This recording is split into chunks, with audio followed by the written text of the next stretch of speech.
नमस्कार, good morning times on Bharat देख रहे हैं। यहाँ पर आपके साथ मैं हूं दीपिका यादव। सुबह के 7 बज चुके हैं और वक्त है आज की 7 बड़ी खबरों का। पीएम मोदी आज एक बार फिर से पंजाब और उत्तर प्रदेश की धरती से विरोधियों पर बरसेंगे। फाजिल्का और फतेहपुर में आज उनकी सभाएं हैं और वहीं अखिलेश यादव आज अपनी करहल सीट पर प्रचार करेंगे, जहां पर उनका सामना गृहमंत्री अमित शाह से होगा। आज वो भी समाजवादी पार्टी का गढ़ माने जाने वाले इस सीट पर रैली करने वाले हैं। और इनके अलावा पंजाब की अगर बात करें तो पंजाब में आज भाई बहन की जोड़ी होगी। राहुल और प्रियंका गांधी वहां पर जनसभाएं और डोर टू डोर कैंपेन करने वाले हैं। और साथ ही हिजाब विवाद पर आज एक बार फिर से हाईकोर्ट में सुनवाई होने वाली है। ये भी आज की एक अहम खबर है। वहीं आज से दिल्ली यूनिवर्सिटी में ऑफलाइन क्लासेस एक बार फिर से शुरू हो गई। कोरोना की वजह से करीब 2 साल से फिजिकल क्लासेस बंद थे और दूसरी तरफ उत्तर प्रदेश के कुशीनगर में हुए दर्दनाक हादसे ने सबको सदमे में डाल दिया। दरअसल वहां पर एक कुएं के पास हो रही शादी के रस्म के दौरान हादसा हो गया, जिसमें 13 लोगों की जान चली गई। और आज संगीतकार और गायक बप्पी लहरी को मुंबई में अंतिम विदाई दी जाएगी। सांता क्रूज शमशान घाट में उनका अंतिम संस्कार किया जाएगा। तो ये हैं आज की 7 बड़ी खबरें जिस पर दिन भर हमारी नजर बनी रहेंगी। तो ये रही आज की 7 बड़ी खबरें जिस पर हम हर एक अपडेट आप तक पहुंचाते रहेंगे। फिलहाल रुक करेंगे 5 मिनट में 25 बड़ी खबरों का। उत्तर प्रदेश के कुशीनगर में कल रात एक बड़ा और दर्दनाक हादसा हो गया। यहाँ पर कई लड़कियां और महिलाएं एक कुएं में गिर गई। इनमें 13 लोगों की मौके पर ही मौत हो गई, जबकि 2 की हालत गंभीर बनी हुई है। राज्य सरकार ने मृतक के परिवार वालों को 4 लाख के मुआवजे का ऐलान किया। बीजेपी के लिए आज प्रधानमंत्री मोदी दोपहर 12 बजे पंजाब के फाजिल्का में चुनावी सभा को संबोधित करेंगे और इसके बाद प्रधानमंत्री मोदी शाम 4 बजे यूपी के फतेहपुर में रैली को संबोधित करेंगे। और वहीं कांग्रेस के लिए आज राहुल गांधी फतेहगढ़ साहिब और सिंध में रैली करेंगे, तो वहीं प्रियंका गांधी पठानकोट में जनसभा को संबोधित करेंगी। गृहमंत्री अमित शाह आज मैनपुरी के करहल विधानसभा सीट पर रैली को संबोधित करेंगे और इसके बाद वो फिरोजाबाद और लखीमपुर में प्रचार करेंगे। और वहीं सीएम योगी आदित्यनाथ झांसी, उरई और कानपुर देहात में बीजेपी के लिए प्रचार करेंगे। और इसके अलावा समाजवादी पार्टी के लिए अखिलेश यादव फिरोजाबाद, इटावा, मैनपुरी में चुनावी यात्रा करेंगे। कन्नौज की एक जनसभा में अखिलेश यादव पुलिसकर्मियों पर ही भड़क गए और मंच से ही पुलिस वालों को खरी खोटी सुनाते हुए कहा कि तुमसे ज्यादा बदतमीज कोई नहीं हो सकता। दरअसल अखिलेश मंच से संबोधन के बीच उन पुलिस वालों पर नाराजगी जता रहे थे जो समर्थकों को पंडाल में आने से रोक रहे थे। हैदराबाद में विधानसभा के बीजेपी विधायक की टी राजा सिंह को चुनाव आयोग ने नोटिस भेजा। उन पर उत्तर प्रदेश के मतदाताओं को धमकाने का आरोप लगाया। दरअसल टी राजा सिंह ने एक वीडियो संदेश जारी किया था जिसमें उन्होंने ये भी कहा था कि भाजपा को वोट न करने वाले लोगों के घरों पर बुलडोजर चढ़वा दिए जाएंगे। पश्चिम बंगाल में ममता बनर्जी और राज्यपाल जगदीप धनखड़ के बीच सियासी घमासान जारी है। अब राज्यपाल जगदीप धनखड़ ने यह कहा कि पश्चिम बंगाल में सरकारी तंत्र पूरी तरह से राजनीति में लिप्त है। प्रशासनिक सेवाओं के लोग राजनीति से प्रभावित होकर के फैसले ले रहे हैं। पंजाब विधानसभा चुनाव के बीच कांग्रेस पार्टी की आंतरिक कलह एक बार फिर से सामने आ गई। मनीष तिवारी ने यह कहा कि यह दुर्भाग्यपूर्ण है कि अश्विनी कुमार को इस्तीफा जैसा फैसला लेना पड़ा। मनीष तिवारी ने ट्वीट के जरिए कांग्रेस आलाकमान पर निशाना साधते हुए लिखा कि मैं बोलता हूं तो इल्म से बगावत का, मैं चुप रहूं तो बेबसी सी होती है। जेल में बंद उत्तर प्रदेश की माफिया डॉन मुख्तार अंसारी को विशेष न्यायाधीश एमपी एमएलए ने रिहा करने का आदेश दे दिया है। गैंगस्टर एक्ट के तहत 1 लाख के व्यक्तिगत मुचलके पर उनकी रिहाई का आदेश हुआ है। हालांकि अन्य मामलों में अभी मुख्तार अंसारी को जेल में ही रहना होगा। सीबीआई के बाद अब प्रवर्तन निदेशालय ईडी ने एबीजी शिपयार्ड पर कार्रवाई की है। ईडी ने 28 बैंकों के साथ 22,842 करोड़ रुपए से ज्यादा की धोखाधड़ी मामले में एबीजी शिपयार्ड के चेयरमैन और प्रबंधन निदेशक ऋषि अग्रवाल समेत इसमें शामिल अन्य लोगों पर मनी लॉन्ड्रिंग का केस दर्ज किया। हिजाब विवाद को लेकर के कर्नाटक हाईकोर्ट में आज एक बार फिर से सुनवाई होगी। मुस्लिम छात्राओं की ओर से मुकदमा लड़ने वाले वकील ने कोर्ट में दलील दी है कि धर्म की वजह से मुस्लिम छात्राओं से भेदभाव हो रहा है। हिजाब विवाद पर प्रज्ञा ठाकुर ने अपने बयान में कहा कि भारत में हिजाब की जरूरत नहीं है, बल्कि उन्हें घरों में सुरक्षा की जरूरत है।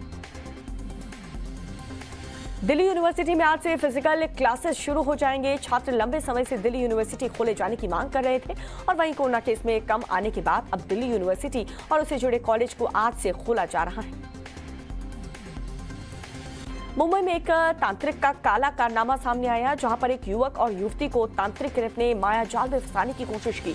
पीड़ित युवक और युवती अपने समस्याओं से निजात पाने के लिए तांत्रिक के पास पहुंचे थे और युवती के बयान पर जुहू पुलिस ने मामला दर्ज कर लिया है और कार्रवाई में जुट चुकी है पुलिस। राजस्थान में जाति की परंपरा की वजह से एक आईपीएस अधिकारी को भारी पुलिस बंदोबस्त में अपनी बिंदौली में रस्म पूरी करनी पड़ी। मामला जयपुर के भगतपुरा गांव का है, जहां पर आईपीएस सुनील कुमार धनवंता की 18 फरवरी को शादी है, लेकिन शादी से पहले घुड़चढ़ी की रस्म बिंदौली के लिए पुलिस सुरक्षा लेनी पड़ी। राजस्थान की राजधानी जयपुर में सरेआम गुंडागर्दी की तस्वीर सामने आई, जहां पर दबंगों ने एक परिवार पर लाठी डंडों और पत्थर से जानलेवा हमला किया और परिवार को पीट कर लहूलुहान कर दिया। पुलिस ने यह मामला दर्ज करके बदमाशों की धरपकड़ शुरू कर दी। झारखंड में पुलिस और नक्सलियों के बीच एनकाउंटर हुआ है। इस एनकाउंटर में सुरक्षा बलों ने एक नक्सली को ढेर कर दिया। मारे गए नक्सली का नाम बाला गंजू है, जिसके ऊपर 5 लाख का इनाम है। हैदराबाद में मदरसे में एक शिक्षक पर 10 साल के बच्चे के साथ कुकर्म करने का आरोप लगा। मासूम की मां ने पुलिस में शिकायत दर्ज कराते हुए दूसरे इमाम पर व्हाट्सएप वीडियो कॉल पर परेशान करने का भी आरोप लगाया। पुलिस ने आरोपी गिरफ्तार कर पूछताछ शुरू कर दी है। मध्य प्रदेश में कटनी के मिशन चौक पर जाम लगने के कारण महिला मरीज को लेकर के अस्पताल जा रही एम्बुलेंस आधे 1 घंटे तक फंसी रही, जिसके कारण समय पर न पहुंचने की वजह से महिला की मौत हो गई।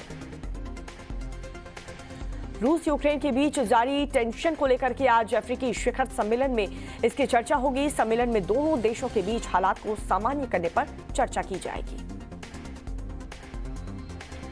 कनाडा की राजधानी ओटावा में पिछले कई दिनों से प्रदर्शन कर रहे ट्रक ड्राइवर के लिए पुलिस ने नोटिस जारी कर दिया है। पुलिस ने कहा है कि ओटावा की सड़कें खाली नहीं की तो न सिर्फ उन्हें गिरफ्तार किया जाएगा, बल्कि उनका लाइसेंस भी निरस्त कर दिया जाएगा। ब्राजील के रियो में जेनेरिया में भारी बारिश और उसके बाद भूस्खलन और बाढ़ में 50 से ज्यादा लोगों की मौत हो गई है। लैंडस्लाइड और बाढ़ में मौजूदा हालात इतने भयंकर हैं कि इसमें मृतकों की संख्या अभी और भी ज्यादा बढ़ सकती है, क्योंकि अभी भी कई लोग लापता बताए जा रहे हैं।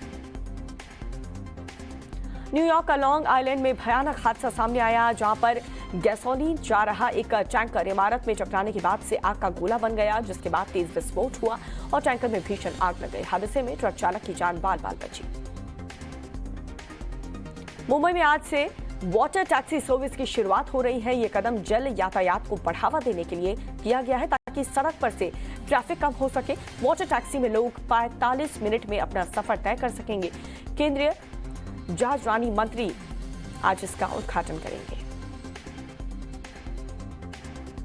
रात में कोलकाता में खेले गए T20 सीरीज के पहले और रोमांचक मैच में वेस्टइंडीज को 6 विकेट से हरा दिया है। वेस्टइंडीज ने भारत को जीत के लिए 158 रनों का लक्ष्य दिया था। भारतीय सिनेमा के लोकप्रिय सिंगर और कंपोजर बप्पी लहरी का आज मुंबई के सांता क्रूज शमशान घाट पर अंतिम संस्कार किया जाएगा। उससे पहले सुबह 10 बजे बप्पी लहरी हाउस पर अंतिम क्रिया की विधि पूरी की जाएगी। 69 साल की बप्पी लहरी ने कल मुंबई के एक अस्पताल में अंतिम सांस ली। और अमिताभ बच्चन के बॉडीगार्ड को मुंबई पुलिस ने कथित तौर पर सर्विस के नियमों के उल्लंघन के लिए जाने के आरोप पर सस्पेंड कर दिया है। बताया ये जा रहा है कि कांस्टेबल सालाना आय 1.5 करोड़ रुपए तक कमा रहा था।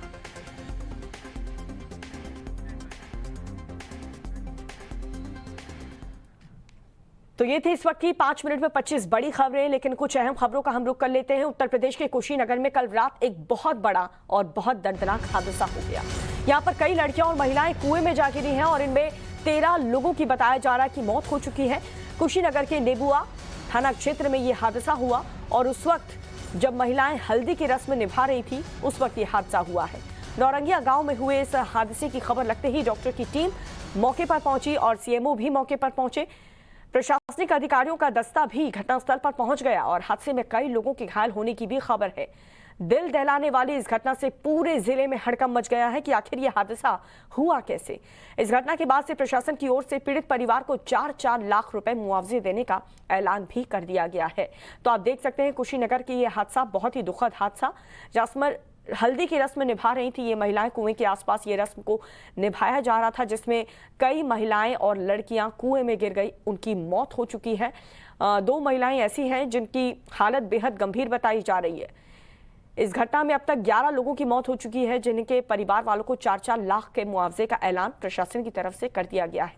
कुशीनगर की ये पूरी दर्दनाक घटना है, जहां पर हल्दी की रस्म निभाने के लिए महिलाएं कुछ कुएं के आसपास बैठी हुई थी, लेकिन अचानक से ऐसा क्या हुआ कि 11 महिलाएं एक साथ कुएं में गिर गईं।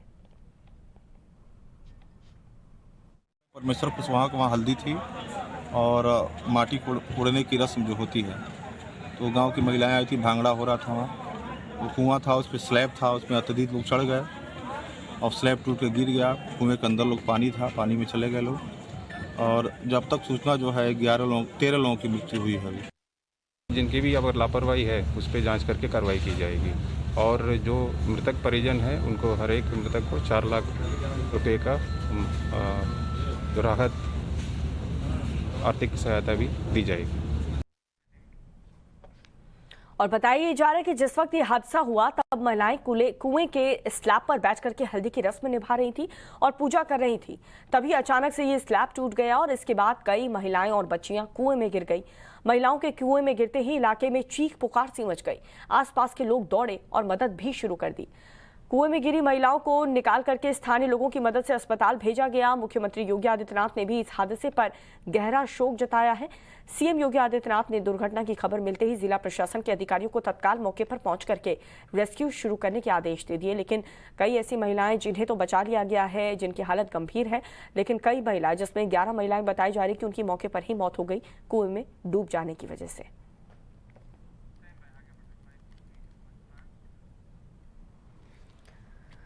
और चलिए खबरों में आगे बढ़ेंगे, बात करेंगे पंजाब की। पंजाब में 20 फरवरी को चुनाव होना है और सभी पार्टियां अपनी जीत के लिए पूरी जान लगा रही है। आज प्रधानमंत्री मोदी एक बार फिर से पंजाब में हुंकार भरेंगे। वहीं राहुल गांधी और प्रियंका गांधी भी आज पंजाब में होंगे। राहुल गांधी जहां पर 2 रैलियां करेंगे, वहीं प्रियंका गांधी चुनावी सभा के साथ डोर टू डोर कैंपेन भी करने वाली हैं। तो प्रचार में जुटे हैं तमाम दिग्गज, अलग अलग पार्टी के दिग्गज नेता आज पंजाब की धरती पर आपको नजर आएंगे, जिसमें प्रधानमंत्री नरेंद्र मोदी, प्रियंका गांधी, राहुल गांधी चुनावी प्रचार करते हुए नजर आएंगे। पठानकोट की अगर बात करें तो आज प्रियंका गांधी की रैली होने वाली है। पठानकोट में, लुधियाना में प्रियंका गांधी की रैली होगी।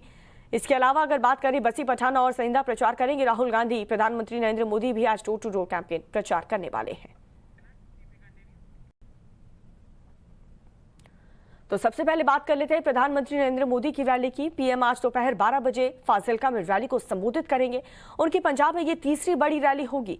फाजिल्का के अबोहर में पीएम की ये रैली होगी। आपको ये भी बता दें कि अबोहर में पहली बार देश का कोई प्रधानमंत्री आ रहा है। वहीं उत्तर प्रदेश के फतेहपुर में भी आज वो चुनावी सभा करेंगे, जो कि शाम करीब 4 बजे होगा। तो पंजाब और उत्तर प्रदेश के दौरे पर आज प्रधानमंत्री नरेंद्र मोदी रहने वाले हैं। पंजाब का सियासी जंग, जिसको लेकर के हर एक पार्टी कोई भी कसर नहीं छोड़ना चाहती। प्रधानमंत्री से लेकर के राहुल गांधी, प्रियंका गांधी, हर कोई आज पंजाब में चुनावी प्रचार और जनता को संबोधित करने वाले हैं। रैलियां होने वाली हैं।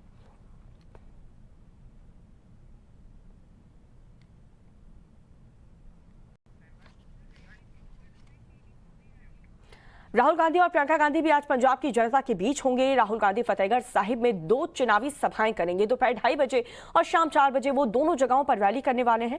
प्रियंका गांधी आज पठानकोट और लुधियाना में रहेंगी। पठानकोट में वो चुनावी सभा करेंगी तो लुधियाना में अपने डोर टू डोर कैंपेन को जारी रखेंगी। तो दोनों भाई बहन की जोड़ी आज पंजाब में नजर आएंगी। राहुल गांधी और प्रियंका गांधी अलग अलग जगहों पर आज रैली करने वाले हैं। Priyanka Gandhi door to door campaign भी जारी रखेंगी।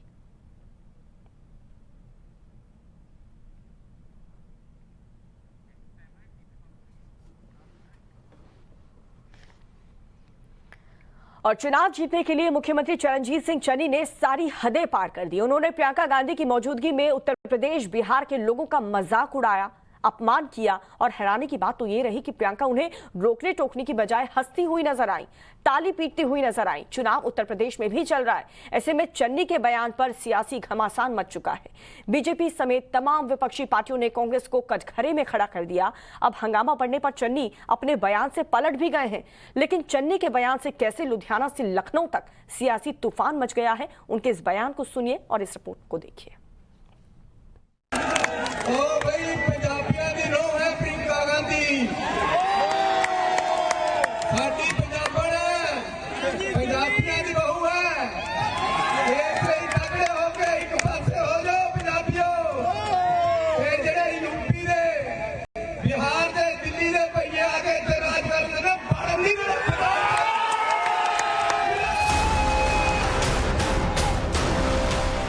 चुनाव जीतने के लिए पंजाब के मुख्यमंत्री चरणजीत सिंह चन्नी ने उस सूबे का अपमान करने से गुरेज नहीं किया जो संत रविदास की जन्मभूमि है।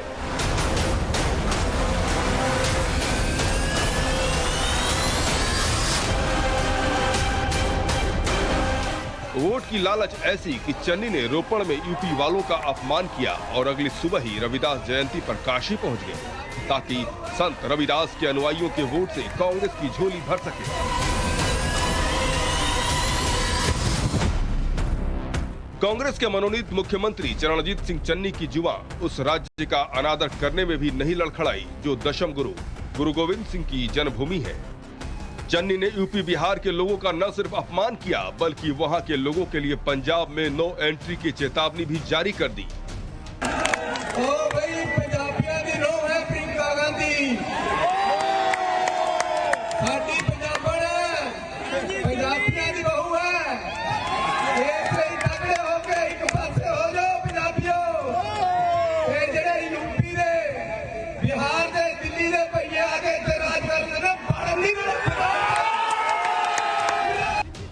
जहां के मेहनतकश मजदूरों के खून पसीने से पंजाब के खेत लहलहाते हों, वहां के लोगों की चन्नी ने खुल्लम खुल्ला तौहीन की। और हैरानी की बात यह है कि उनके बगल में खड़ी कांग्रेस महासचिव प्रियंका गांधी वाड्रा मुस्कुरा रही थी। खुद को यूपी की बेटी बताने वाली प्रियंका ताली बजा रही थी।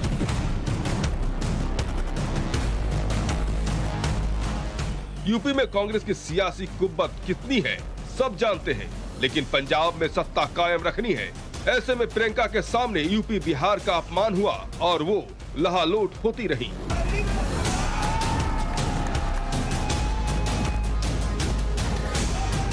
माहौल चुनावी है, ऐसे में बीजेपी ने इसे मुद्दा बना दिया। केंद्रीय मंत्री अनुराग ठाकुर ने कांग्रेस पर करारा वार किया। सवाल किया कि क्या कांग्रेस और समाजवादी पार्टी ने यूपी को अपमानित करने का ठेका ले रखा है। इसको लेकर आपत्ति व्यक्त नहीं प्रियंका जी ने की, बल्कि हंसना शुरू कर दिया। क्या उत्तर प्रदेश का अपमान कांग्रेस के नेता ऐसे ही करेंगे?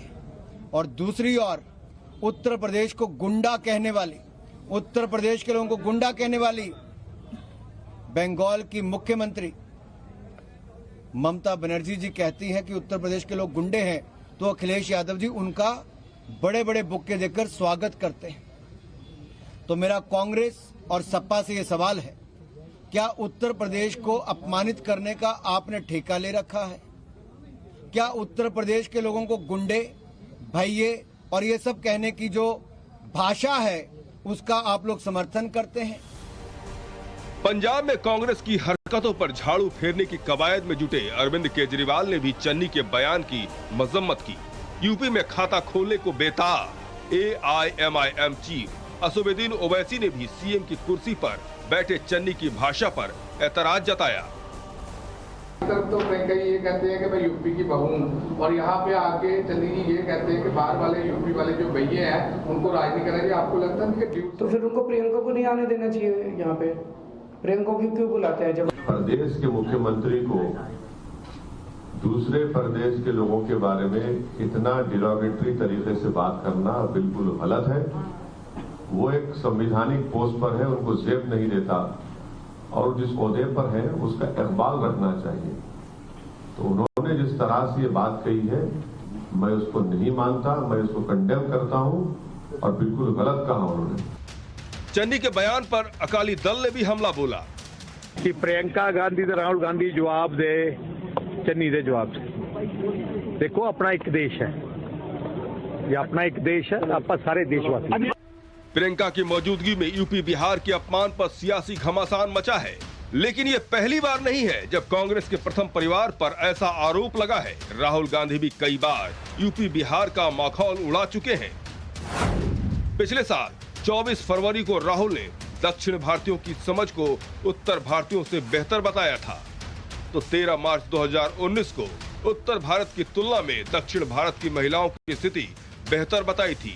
और तो और 14 नवंबर 2011 को ये तक कह दिया था कि यूपी बिहार के लोग मजदूरी के लिए कब तक भीख मांगेंगे। यूपी बिहार में कांग्रेस सत्ता के शिखर से शून्य तक पहुंच चुकी है। उसे पंजाब में भले जीत नसीब हो जाए, लेकिन गांधी परिवार को भूलना ये भी नहीं चाहिए कि दिल्ली के सिंहासन का रास्ता यूपी बिहार से होकर ही गुजरता है। Bureau report, times now Navbharat.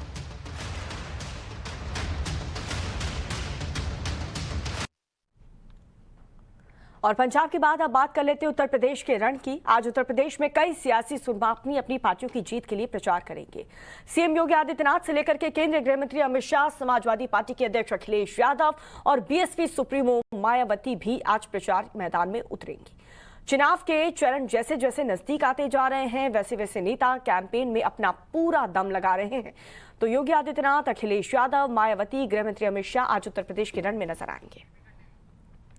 Mainpuri की करहल विधानसभा सीट, जहां से अखिलेश यादव और बीजेपी के एसपी सिंह बघेल आमने सामने हैं। करहल सीट पर आज दिलचस्प सियासी घमासान देखने को मिल सकता है, क्योंकि गृह मंत्री अमित शाह आज करहल क्षेत्र में बीजेपी के प्रचार के लिए पहुंच रहे हैं। और यही नहीं, गृह मंत्री अमित शाह से पहले करहल सीट पर ही अखिलेश यादव की भी आज रैली होने वाली है।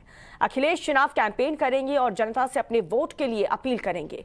अखिलेश यादव दोपहर 1 बजे प्रचार के लिए मैदान में उतरेंगे, तो वहीं गृह मंत्री अमित शाह उनसे ठीक 1 घंटे बाद यानी कि दोपहर 2 बजे रैली करने वाले हैं। और आज इन दोनों की उत्तर प्रदेश में कई और रैलियां भी हैं करहल के अलावा, लेकिन सबसे पहले ज्यादा कांटे की जो टक्कर है वो यहीं करहल में होने वाली है।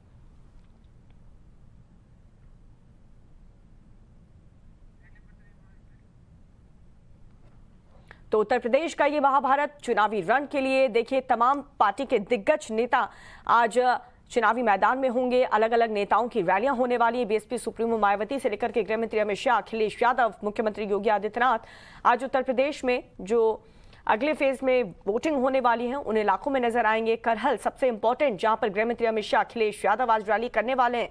सबसे पहले अखिलेश यादव का ये कार्यक्रम होगा और उसके ठीक 1 घंटे बाद गृह मंत्री अमित शाह भी उसी जगह करहल में पहुंचेंगे और वहां पर उनकी रैली होगी। सीएम योगी आदित्यनाथ का चुनावी कार्यक्रम रोज की तरह आज भी धुआंधार प्रचार होने वाला है।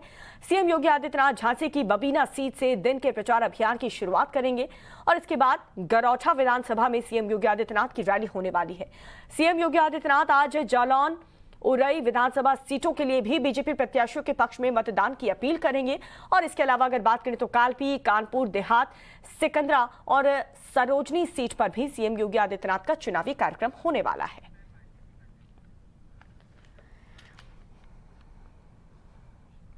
तो यूपी के सियासी समर में राजनीति के सुरमा एड़ी चोटी का जोर लगा रहे हैं ताकि सूबे की सत्ता की चाबी उनके पास आ जाए। लेकिन सियासत की इस लड़ाई में कई नेताओं के बिगड़े बोल भी सुनने को मिल रहे हैं अलग अलग तरीके से।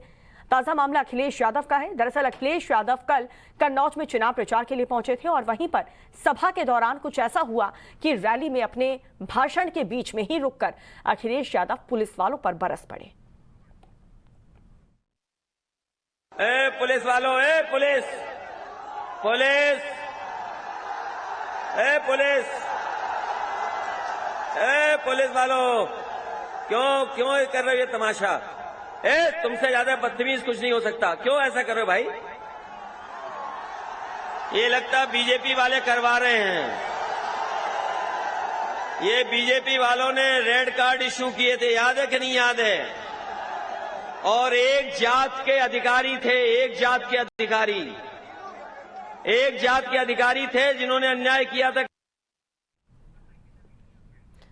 तो चुनाव का मौसम चल रहा है, जगह जगह नेताजी लोग प्रचार कर रहे हैं। तो हमारी टीम भी जनता का माहौल जानने के लिए जगह जगह पहुंच रही है। कल हमारी टीम उत्तर प्रदेश के कन्नौज में थी और वहां के लोगों से बात की। आप भी देखिए जरा, लोग नेताजी से आखिर चाहते क्या हैं।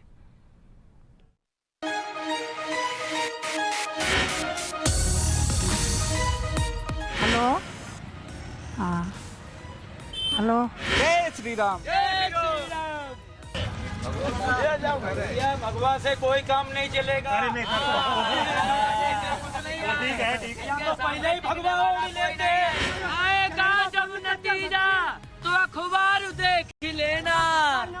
आएगा जब नतीजा तो अखबार देख लेना। इस बार साइकिल की रफ्तार देख लेना। इस बार साइकिल की रफ्तार देख लेना। चाहे कुछ भी तू कर ले जुगाड़ बाबा जी, और तुझको वापस भगाएंगे तेरे शान बाबा जी। फ्री देना बंद करें, आप रोजगार दे दीजिए, फ्री तो हम ले ही लेंगे सब कुछ। और मैं समझ सकता हूँ भारतीय जनता पार्टी की सरकार बहुत अच्छा काम कर रही है और मैं चाहूंगा आने वाले भी 5 वर्षों में भारतीय जनता पार्टी की सरकार आवे। जय हिंद, जय श्री राम। आपके पास इलेक्शन तक आएंगे, हाथ फैलाएंगे कि आप हमें दीजिएगा। जीतने बाद कोई नहीं आता, चाहे अखिलेश भैया हों, चाहे योगी जी हमारे हों, चाहे कोई भी हो, कोई नहीं आएगा।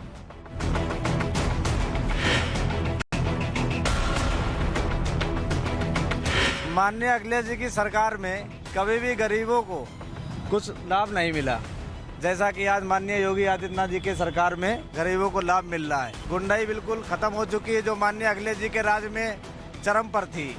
आज कोई भी गुंडा जो है कोई हरकत करने की जरूरत नहीं करता है। आप अध्यक्ष, आप सोचिए कि किसी अच्छे नेता को अध्यक्ष के पद पे लाइए। आप लोग केवल एक परिवार बात करके आप लोग साफ हो रहे हो। ये पार्टी अखिलेश जी और योगी जी इसका फायदा उठा रहे हैं। योग रूपी योगी और साधन रूपी हमारे आदित्यनाथ जी आ गए हैं। तो आदित्यनाथ योगी और मोदी दोनों योग और साधना के रूप में हैं। जिस तरीके से योग और साधना की जरूरत हमारे जीवन के लिए होती है, उसी तरीके से हमारे देश के लिए, हमारे देश की जनता के लिए योगी और मोदी दोनों की जरूरत है। जय हिंद, जय भारत।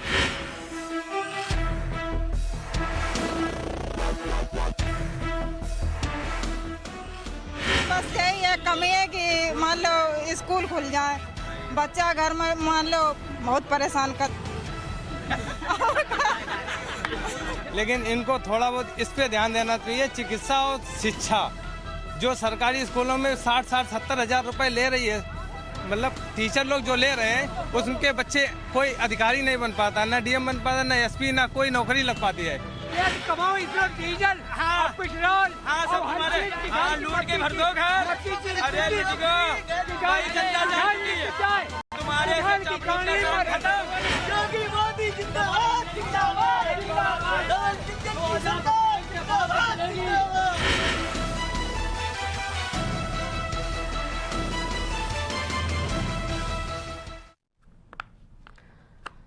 और चलिए अब आपको 7 समुंदर पार कुदरत के कहर का मंजर दिखाते हैं, जहां पर बारिश, बाढ़ और लैंडस्लाइड की ट्रिपल अटैक से चारों तरफ मातम और मलबा पसरा हुआ है। ये तस्वीर हम आपको ब्राजील की दिखा रहे हैं, जहां पर बहुत ज्यादा बारिश होने की वजह से, लैंडस्लाइड होने की वजह से 94 लोगों की मौत हो चुकी है। अभी भी रेस्क्यू ऑपरेशन वहां पर जारी है, लेकिन आप इस मंजर को देख करके अंदाजा लगा सकते हैं कि किस तरीके की तबाही वहां पर मची हुई है। लोगों को बाहर निकालना कितना मुश्किल यहां पर हो रहा है।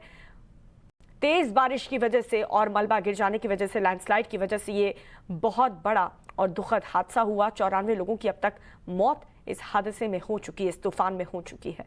आप देखिए हर तरफ आपको पानी ही पानी नजर आएगा। बाढ़ जैसे भयानक मंजर में, बाढ़ जैसे हालात में 94 लोगों की मौत हो चुकी है। ब्राजील की तस्वीर आपको दिखा रहे हैं, जहां पर रेस्क्यू ऑपरेशन अभी भी जारी है। कई लोगों को बाहर निकालने की कोशिश करने के लिए टीम वहां पर मौजूद है। हर तरीके से रेस्क्यू किया जा रहा है, लेकिन 94 लोगों की अब तक मौत हो चुकी है। कई लोग अभी भी लापता हैं, जिन्हें ढूंढा जा रहा है।